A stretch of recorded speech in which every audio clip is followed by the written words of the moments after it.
Pada bursa kerja kali ini yang digelar Dinas Tenaga Kerja Kota Makassar, sekitar 2.100 lowongan terbuka pada 50 perusahaan. Bursa tenaga kerja yang digelar di salah satu mal di Makassar berlangsung hingga 22 Agustus 2023. Lowongan kerja yang tersedia didominasi lowongan sektor retail, perusahaan pengelolaan, perbankan, dan lainnya. Selain itu, sejumlah perusahaan juga membuka lowongan kerja khusus untuk pencari kerja disabilitas.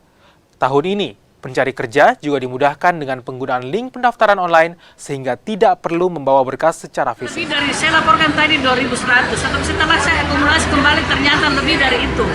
Lebih banyak rupanya. Nah, sekarang silakan anak-anak kita silakan berkompetisi secara sehat.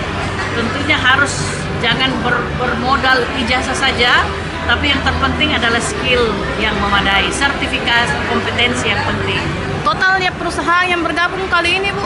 Antusiasnya cukup besar, tapi kami dibatasi oleh tempat sehingga kami hanya bisa menerima 50. Antusiasme itu yang mendaftar itu kurang lebih 80 perusahaan sebenarnya.